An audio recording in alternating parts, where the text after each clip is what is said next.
You're listening to Chunktober from Two Chunks and A Hunk.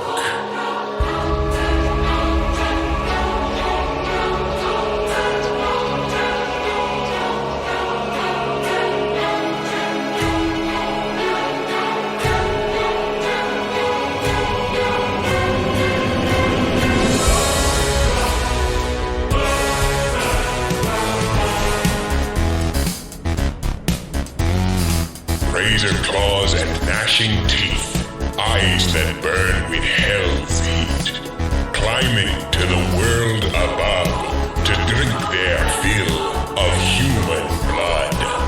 Listener, make your final stand, for the hour of monsters is at hand. You can't hide and you can't flee the creatures of Chunktober III.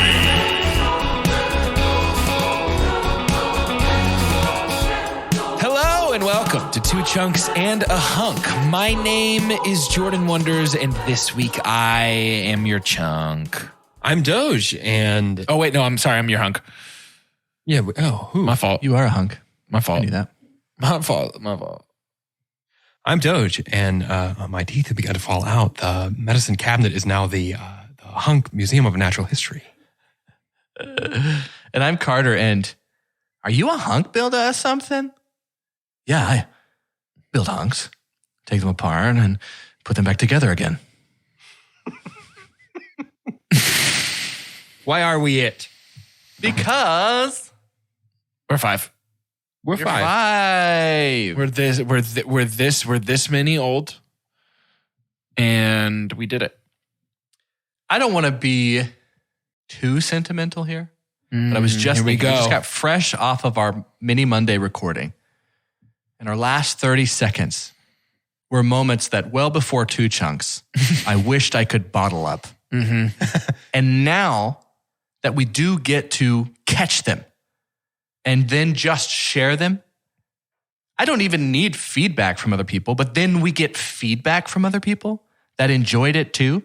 It feels like we're game sharking our way through life right now with Two Chunks and a Hunk. And I cannot believe that it is 5 years.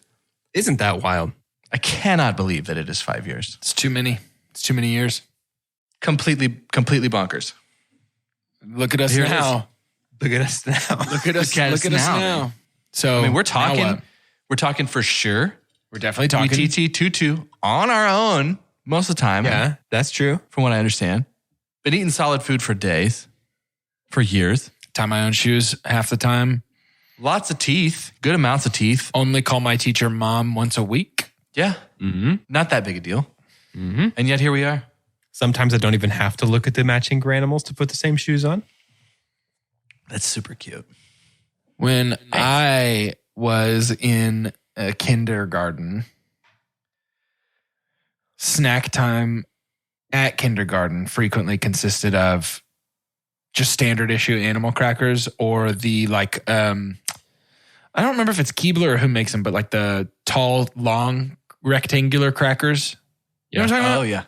Oh, yeah. And I feel like I just talked about this. I hope it wasn't on this podcast. I don't think so. There's no way to know, honestly. That's fair. We used to dunk them in water like you would dunk Oreos in milk because we thought that it made them better. Okay. Who's we?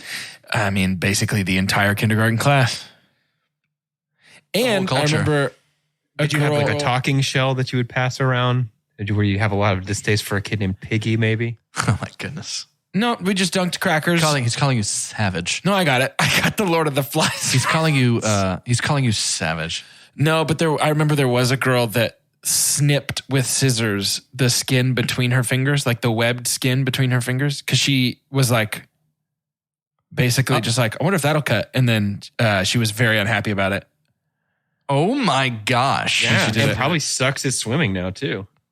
Yeah, she's so slow. Dang, can't even swim though. She's so slow in the water. Can't even swim.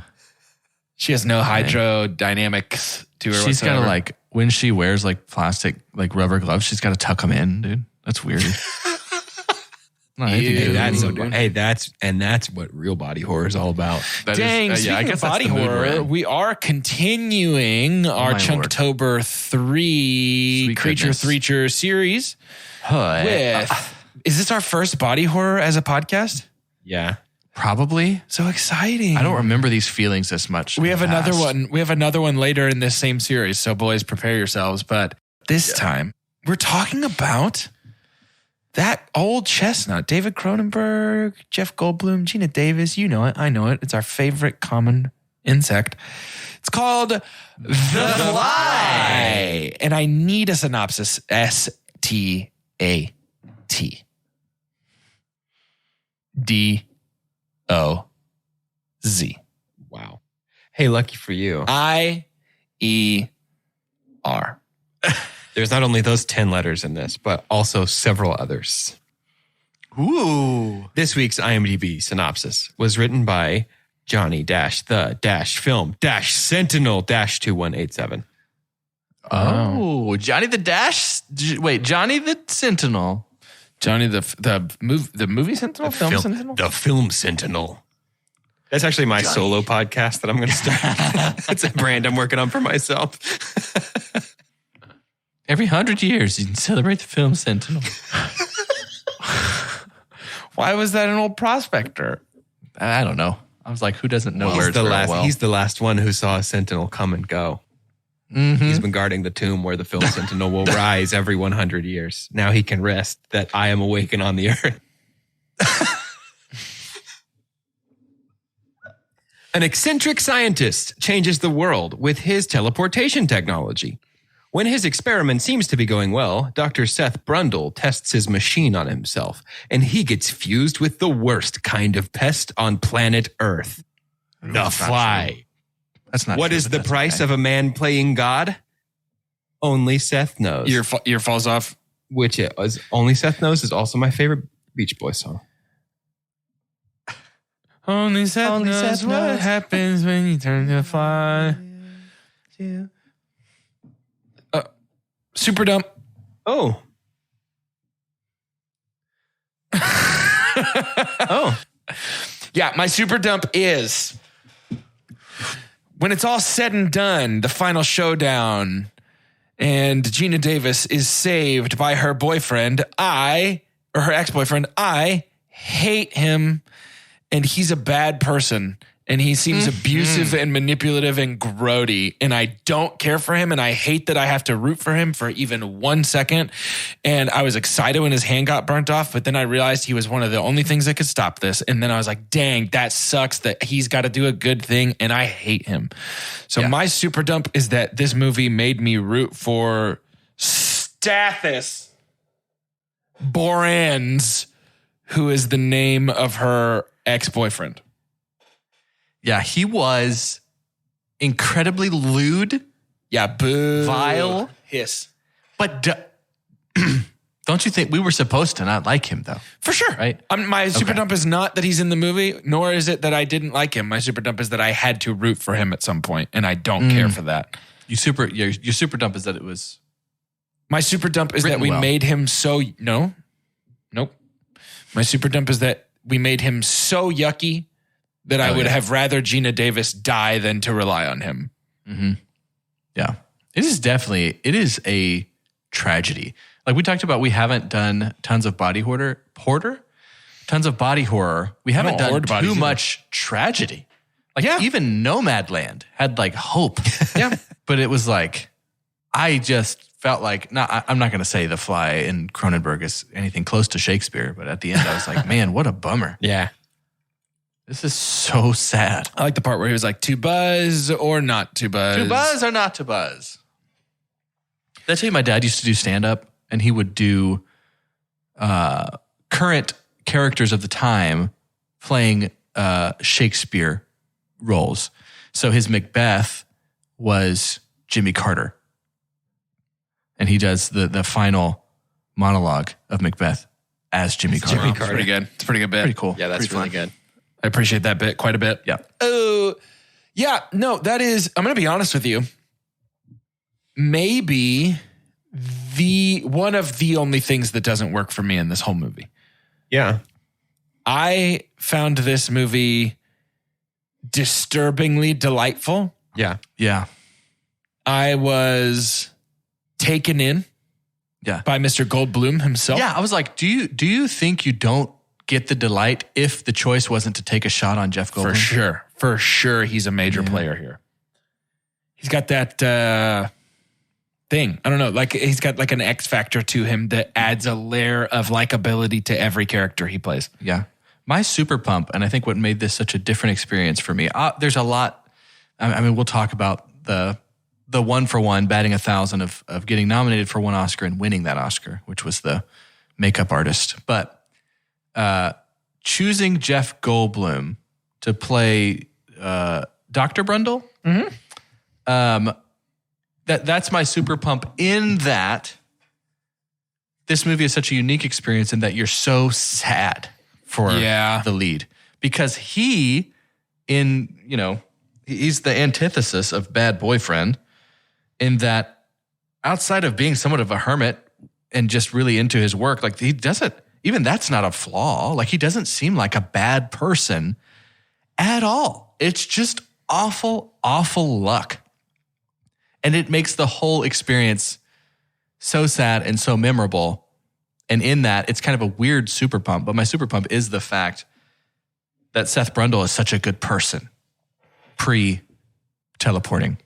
Mm-hmm. That's your super dump. That's my super pump. That's your super pump. Okay. Yeah, I love that he's a great person, and that it just ends up happening.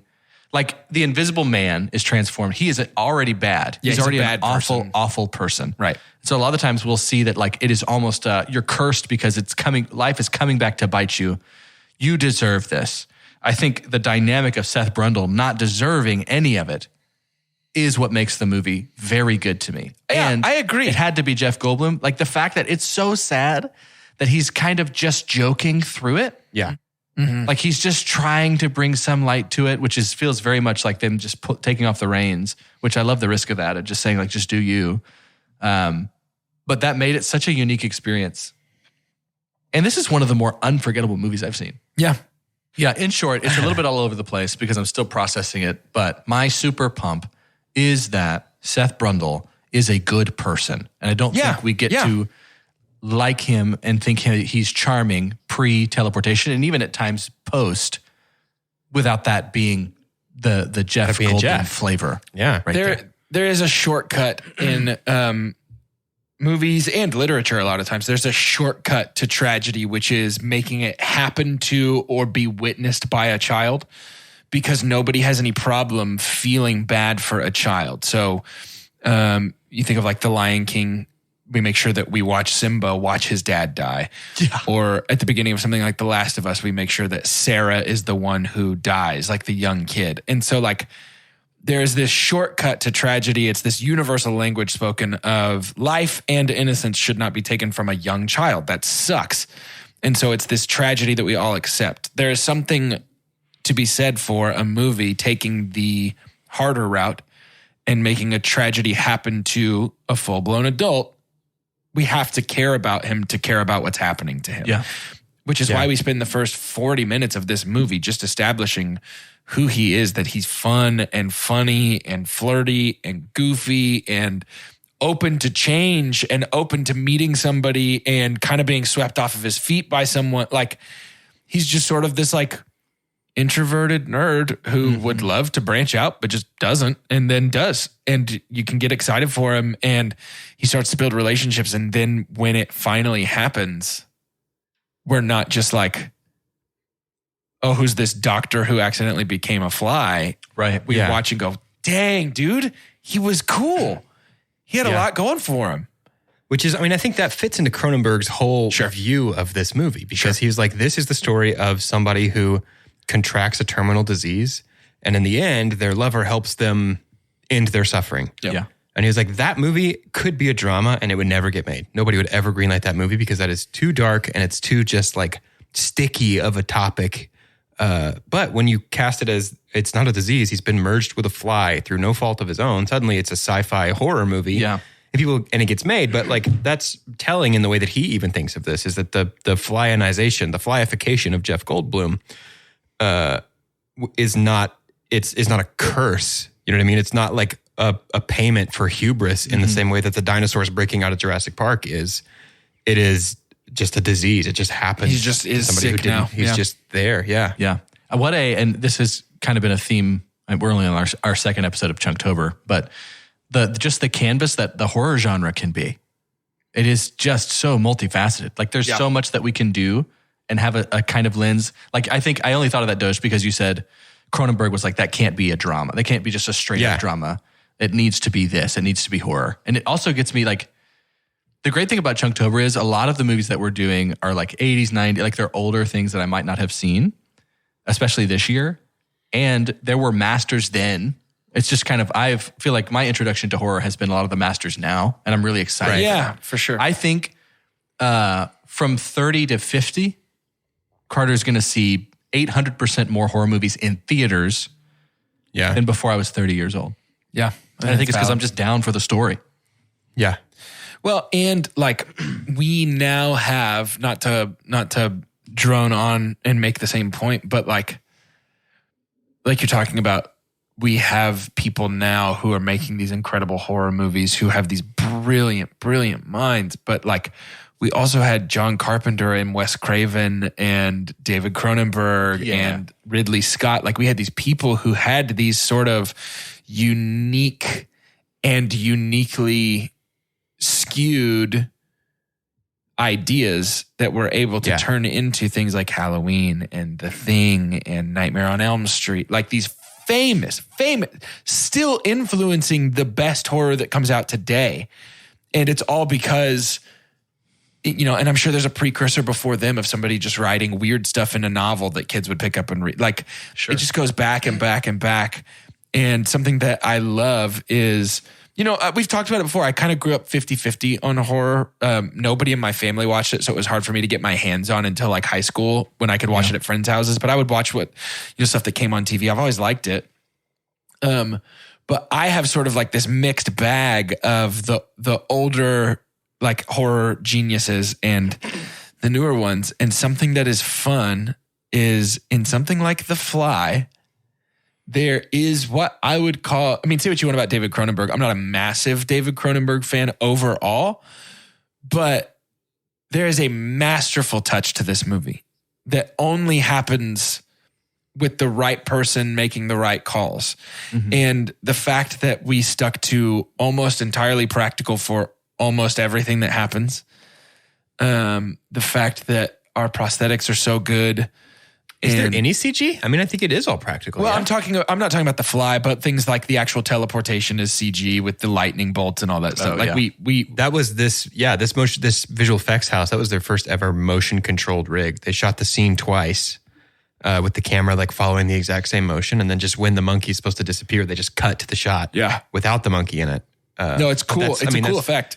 That's a technique that's used all the time today. And this is one of the first instances of that motion control rig, like basically shooting a clean plate there on set rather than having to rotoscope out the monkey in post. Sure. Yeah. No, that's super cool. I think stuff like that is brilliant. Like there is so much extra textual that I love about this movie. So much of the process and the way that it holds up still because it was all practical. And something I really have grown to appreciate is when an older movie was mixed very well for the sound. Yeah. I find frequently that if it was made before like 1985, I have to use subtitles because all of the audio just kind of sounds like this, like when they're talking to everybody. And it's like, okay, I really hope I can parse this storyline. And this movie's mixed really, really well. The dialogue is crispy and clean. It was clearly Howard Shore within the first 2 minutes. Right? Well, yeah, that's my super pump. Yeah, sorry. Okay. No. Like, yeah, sorry. I didn't mean to like just kill the tease right there. No, you. But are it was good, like, man. This is my favorite kind of Howard Shore, and what a special gift for me personally. And Jordan, I'll let you do it. But like my favorite movie of all time is Silence of the Lambs, and Howard Shore did the soundtrack for that. Yeah, and he does. The funny thing about Howard Shore is I think it's really hard.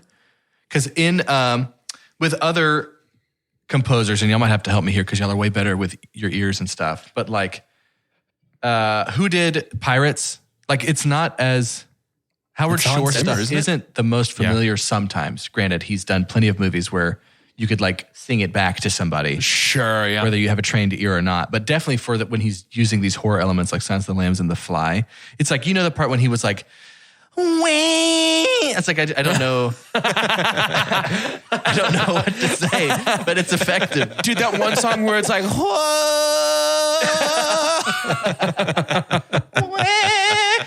no, there's something. I just love the soundtrack for this movie. That's really what it boils down to. It's my super pump. I wanted it to be the effects, but by the end, it was just the soundtrack. It's almost noir-y in some ways. So many of the shots are the hall of his apartment. You become, man, or a warehouse, wherever he lives. I don't even know if anyone else lives there.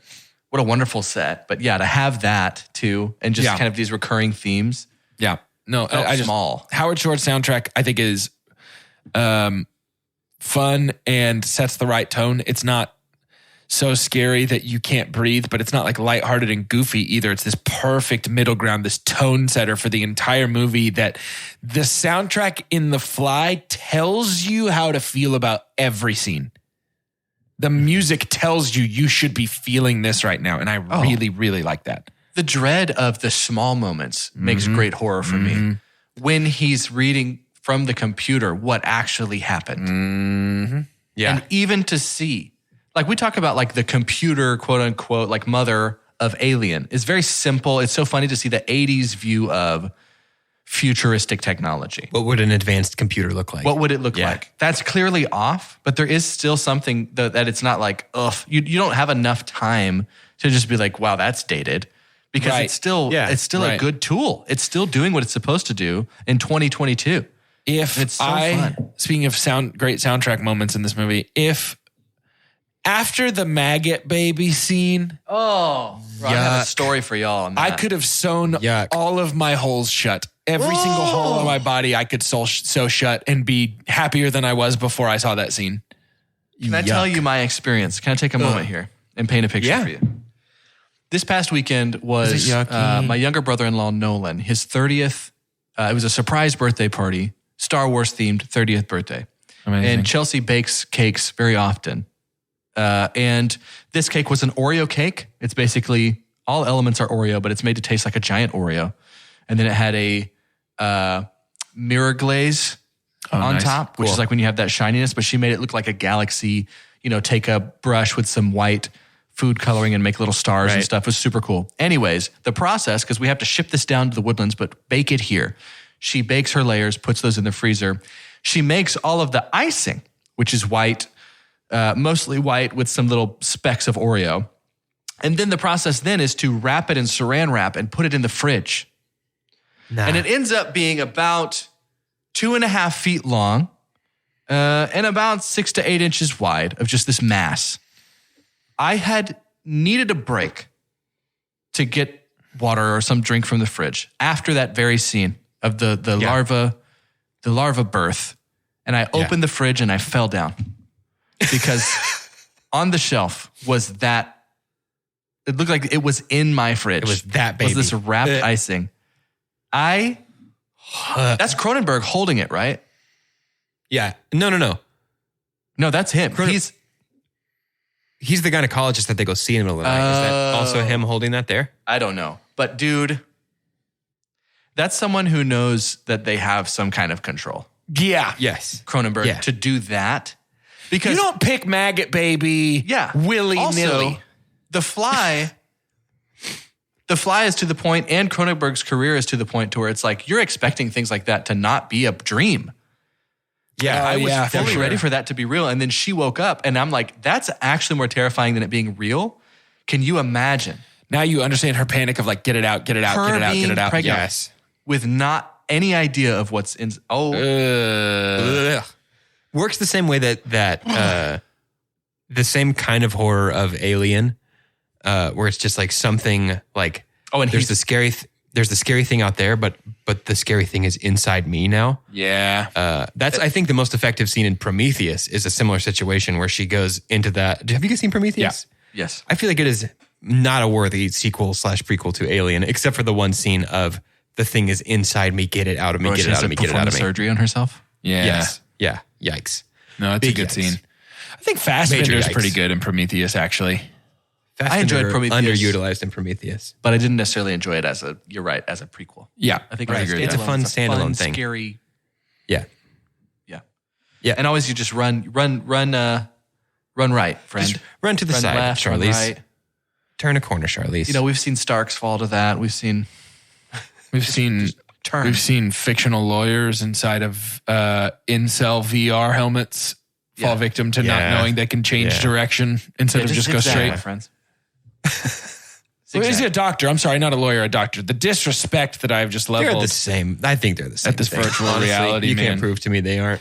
All a doctor is a lawyer for your body, and I've always said that. Body lawyer. Wow. And all a lawyer is a doctor for people's reputations. That's it. Dang. Wow. Mind blown. Wow. Come for the fly, stay for the truth bombs. Dang. You don't even want to listen to this. Finally, our slogan makes sense. We've had that for 5 years. Yeah, We've been saying I've been that so for confused so long. Everybody was like, "What does that mean?" I was like, "I don't know. I don't know. It'll mean something later. Time isn't flat like you think it is." Feels inappropriate. It'll mean something later. Speaking of things that are only going to mean something later, it is time for shout outs. It works.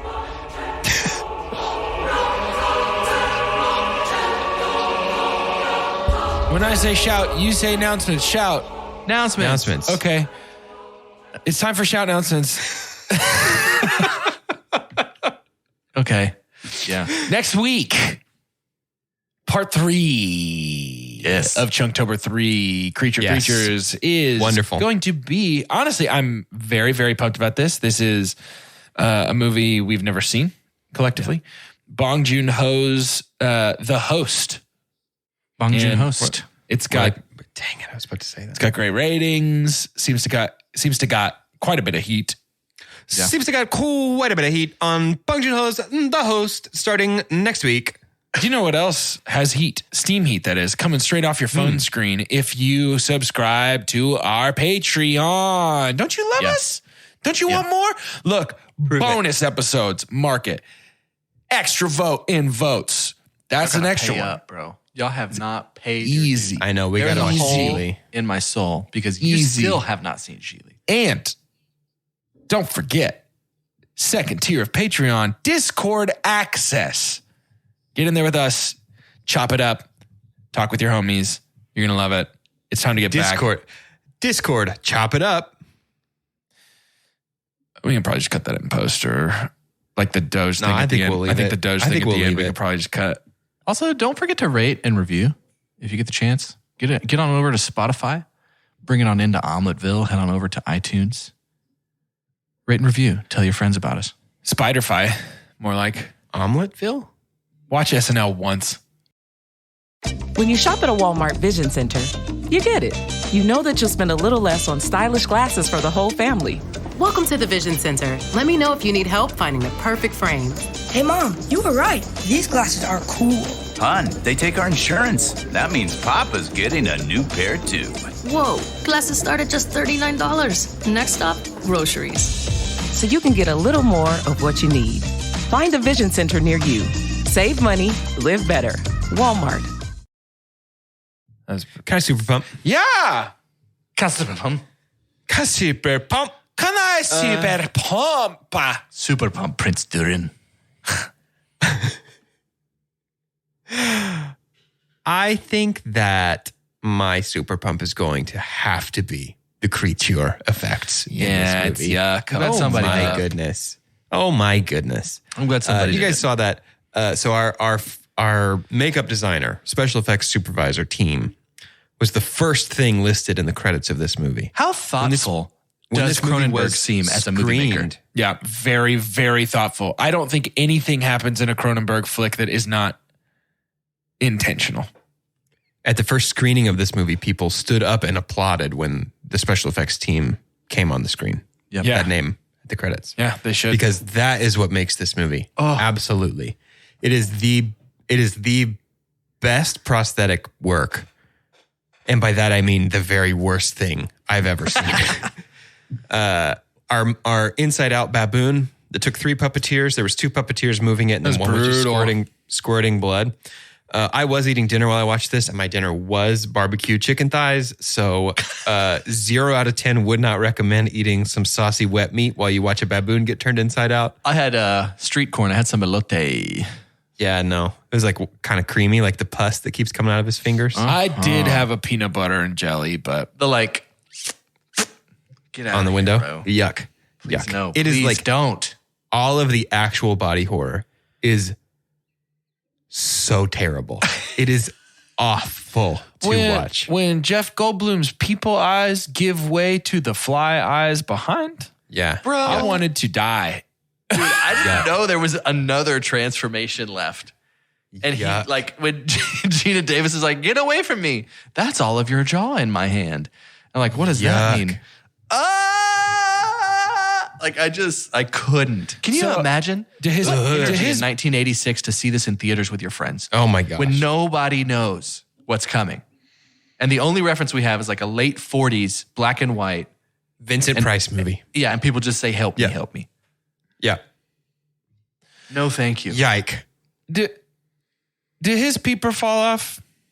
It did. It was in Definite. the, Definite. It was in the cabinet, right? It was. Definite. Yeah. Yeah.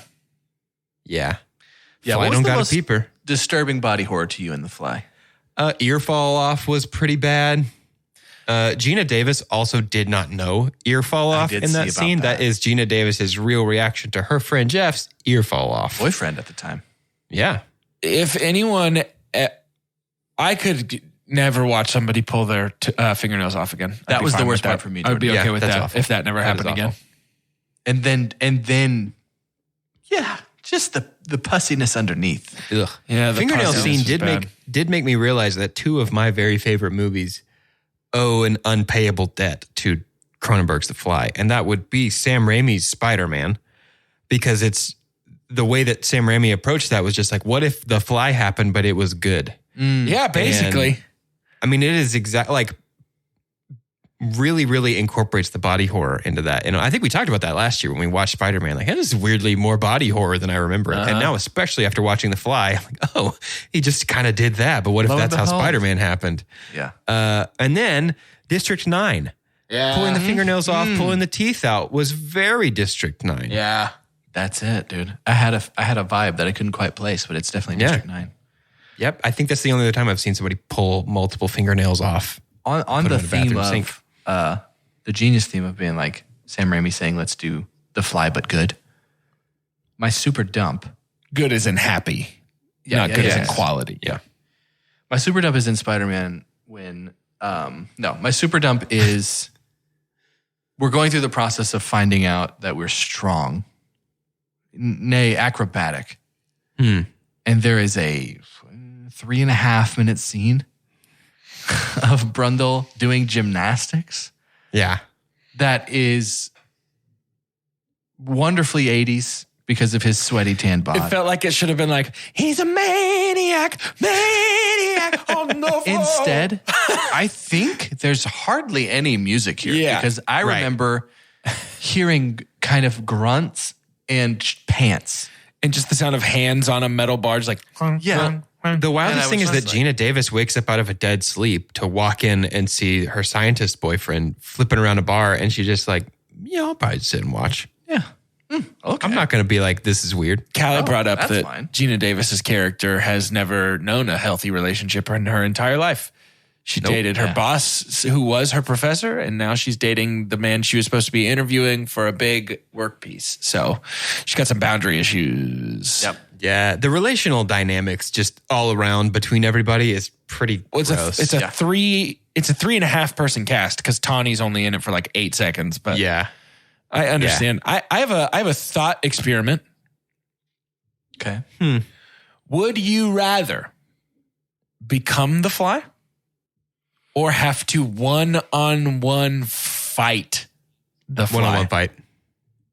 Dude, think about what you're One-on-one saying. fight. He I is would fight, so dude. strong. I don't want to become the One-on-one Fly, fight. dude. I would also one-on-one fight, but I'm just saying you're really shooting from the hip here, and that means you got to touch. And that's exactly what I would do. And that fly doesn't want to catch my hand where my hip be at. You got to Obviously, touch I would shoot all from the that hip on him. stuff. Oh, what a... Ooh. But or you have to be all that stuff.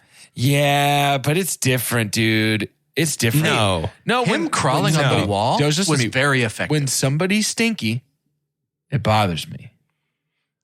When I'm stinky, it does not bother me. Same with teeth. When I pull somebody else's teeth out, hate it. I pull my teeth out, I'm like, this has been a blast. This is what I love. I'm just saying something that I think is important is that his dang peeper fell off, dude. Yeah, that is a bummer. So that's why I could never do it. I don't know if you caught that. That was one of my favorite sound mixes. No, I got it. Was when it was just like, he's kind of standing there. We've got like shoulders up and then we... Yeah. Oh, do you remember when we broke that dude's hand in an arm wrestling match? Because I don't want to see that ever again. Yikes. That was a yikes for sure. The scariest thing in a movie like this that can happen, like the most like visceral reaction you're going to get out of me is when someone... So the scene where Gina Davis is like gently like caressing 40% transformed Jeff Goldblum. Yeah. And being supportive. That is one of the hardest scenes in the movie to watch to me. Like watching somebody treat that That's creature. right after his ear falls off. Is it? Right? Is it? Yeah, and he's like, he's been fine, and his ear falls off, and then he's like, I'm scared. Help me. I'm scared. Yeah, maybe that's right. But when her reaction is genuine concern and tenderness, it's very sweet, and I hate it. And for me, I think that's like where body horror starts to become effective for me, is putting myself in the shoes of the people that are having to react to it as much as the person who it is happening to. Super dump. And I wouldn't have been surprised if we sat here and all agreed that Gina Davis was a super dump, because I do think to have her be the person that we have to see reacting to all of this, I think she did great. I think it was heartbreaking. The moments where she's crying, I felt so sorry for her. Yeah, I think she did a really great job. She was terrified. Did you mean super she pump? Was so sad. Huh? Did you mean super pump for Gina Davis? Like it could have been I meant to say super pump. Did I say super pump? Yeah, I was confused because I was like, I don't really like Gina Davis in this movie. No, super pump. I wouldn't have been surprised if this was all our super pump. Yeah. Because she No, her reactions are believable and harsh about her. Yeah. And because sad. She's the vessel to make the body horror work.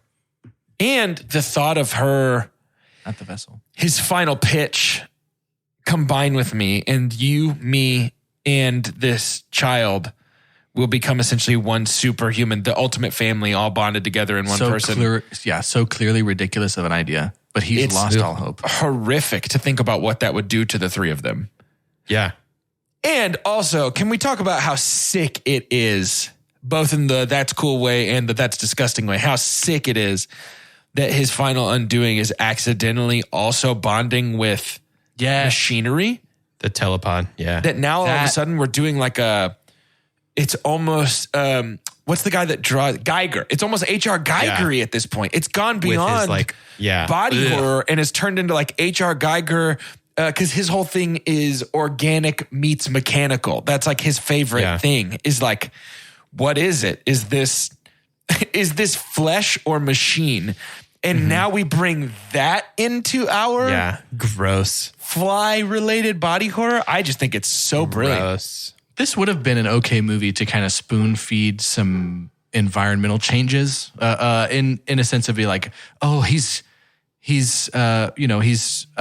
bound to the teleportation device, like say those things out loud. And we get that every now and then, but it does still leave a lot to the audience to be like, hey, 1 + 1 equals this.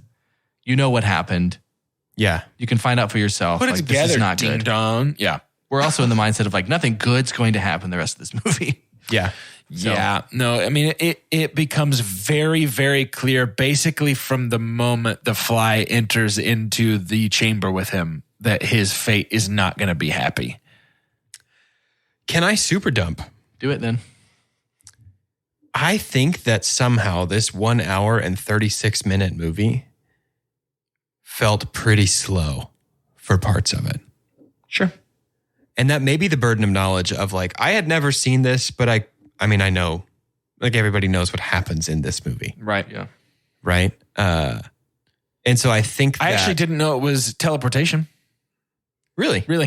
I don't know what I thought. I guess I assumed maybe it was like hoping to find a cure for cancer or something. I didn't know that it Maybe was like just teleportation. Kafka. It just happened.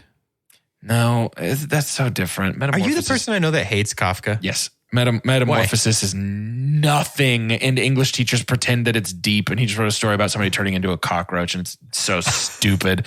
And I love literary devices, but Kafka can suck farts. Whoa. I thought a lot of this movie was pretty slow. I think that there was, I don't know, it's just things like that, like athletic training montage. Just reading about, in particular, like the things that were cut. Like there's two big scenes that were cut from this movie. And the first was trying to transport the baboon again, but like a cat, trying to transport two things at once. Trying to transport the baboon and the cat. And the thing that came out the other side was some kind of mixture of baboon and cat. And Jeff Goldblum beats it to death with a crowbar.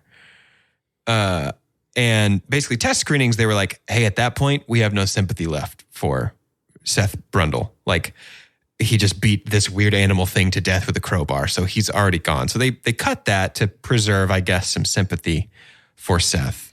But then they also cut a scene of him like succumbing to his flyness. He's like on the outside of his warehouse building. He is. He's folding his hands over and over like that. And then he sees an old lady in the alley beneath him, and he jumps down and throws up on her face and melts her face and starts to eat her, and then has a moment of realization of like, oh, what am I becoming? What am I doing? And I just think, man, like let's lay it on a little thicker in those areas, and we could probably cut like, I don't know. There's just some of the like boring back and forth interpersonal stuff. Maybe we could cut one of the sex scenes. I think that I would get rid of, I agree with getting rid of monkey cat hybrid being beaten to death with a crowbar. I agree with getting rid of that. If we want this movie to keep the same vibe, I think that the old woman, especially if he does have a realization of like, oh my gosh, what have I become? I think that is very effective, and we should have kept something like that in this movie. I think at the very end, right? Yeah. Which that was awful to watch, which is the point, you know. Body horror is such an interesting dynamic because it's like, oh, dude, it was terrible. A+. They really did a great job. Right. That's the worst thing I've ever seen in my entire life. I never want to watch it again. I hated it. Really successful. They did a great job. Great job. It was incredible. It's just like beyond a certain point. It's like whatever. Break the guy's arm in arm wrestling. So what? Even things like the hairs on the back. Ooh, whatever. Oh. But the jaw, the nails, the eyes, the hand dissolving in the puke. The puking. Like, as all that happens, it's like... Y'all have heard the nipple hair story that I had, right? I couldn't help but thinking of those hairs on that on his back. Yes. But I knew a guy who had this nipple hair that was bothering him very bad. Anytime his shirt would touch it and stuff. This is he would just be awful. like, God, it just hurts all over. So then, legend grows of this hair. And so there's an event made out of him. He's going to cut the hair off. And there's this thing that can happen sometimes to where nerve endings can take that form and kind of grow outside of the body. And so that ended up being a nerve ending. And if you know about the nerves, it's a whole system. They're all connected. So when that happens, the body didn't know what to do. So it did everything. He passed out, puked, peed himself, pooped himself all at once. We just saw a human implode, like just blow up from like a bank bag that got stolen and tried to be opened. Just crumple to the ground. He just shot blue ink all over everybody who watched him do it. Very bad. I hate that I have to know about that. Yeah, there are certain things that I would just prefer to pretend don't exist, and that possibility is one of them. Body horror is real, y'all. Dude, I think that is why it is effective, is that there is something intensely personal and psychological about the idea of your body betraying you. Yeah. Or being trapped inside of a body. I think it's why there are certain so things much like Freaky in Friday. The Thing that are so dude, that's the big takeaway is like, where is Jamie Lee Curtis? Honestly, that's what's freaky about Friday. All Jamie Lee Curtis movies are horror movies. I wish I had that song from Freaky Friday memorized a little bit better. because I would sing the whole thing right now. Also, do you know who her best friend is in that movie in the band with her? Her best friend? It's Gabriella from Disney Channel's original movie Brink.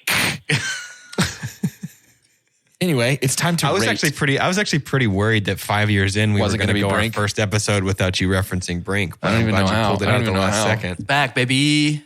Never left. How? It's time to rate this movie. The Fly, not Brink. And we're going to rate it using science. The same science that betrayed Dr. Grundle. The same science that Eric Brinker uses to calculate how fast he can skate. Dr. Grundle. You know that is all I was thinking in my head 100%. the entire Seth time. Grundle. What's up? Grundle. What's up? My name's Dr. Grundle. Now I sound like a Beetlejuice impersonation. He's like Crush the Turtle. We're going to rate this movie using science, the scientific cinema scale to be exact. And it is perfect and as follows. The best thing we could ever say about a movie is own it. Don't lend it. Buy that poster. The next best thing is buy it. That's followed by rent it. And then stream it. After that is forget it. And last but certainly least, the worst thing we could ever say about a movie. God hath forsaken us. For the second straight week in Chunktober, I buy it. I buy this movie. I bought The Descent. I bought The Fly. Both scary in very different ways. Chunktober is becoming a series that I wish would never end, but then this one is different because I'm glad it will someday. But The Fly is a buy. I really did enjoy it. And it wasn't just Jeff energy. I tried to be careful with that. Jeff Goldblum's one of my favorite people on earth. Yeah, Jeff Goldblum has a gravitational pull to him that is dangerous. This movie had a lot more going for it than just Jeff Goldblum. I agree. Which surprised me. But it is incredibly difficult to be objective when Jeff is on the line. And that is why I am also buying The Fly. The Fly for me is a good movie that is somehow both greater than the sum of its parts and also only what it is because of how good those individual parts are. It's very strange. It transcends if the movie sucked, I think it would still be like a Rent for me because just the technical achievements of the movie are so spectacular to me.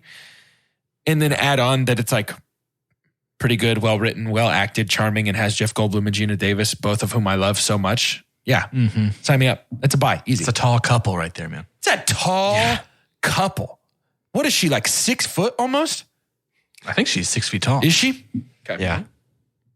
Jeff's like 6'4", 6'5". He's a big boy. Yeah. He's a big boy. Glad he got to play piano in this movie, by the way. That's him. Yeah. I'm going to buy this as well. And because it was so yucky. And that means they did a really good job making it. Congrats. You made a yucky one. Just like you wanted. You made a yucky. Just like you like it. And everybody likes that fly. That was pretty That's good. Really good. What a burger guy. Yeah, that was very good. Is it you, man? Do you do that? Do you do that? I mean, I really can't tell you. Are you the guy?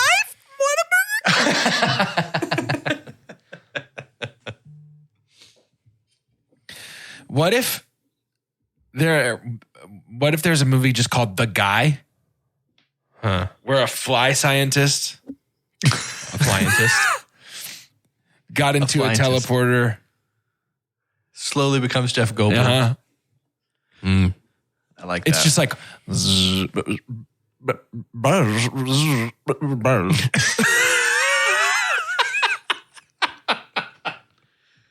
man. Talk about a monster factory over here, man. We're just creating things that I never thought could exist. What? Next week, the hosts. Join us on Discord. Join us on Patreon. I really don't know what it's about. I don't either. I think it's like a also water don't. monster. I think it's like a water monster Loch Ness type situation.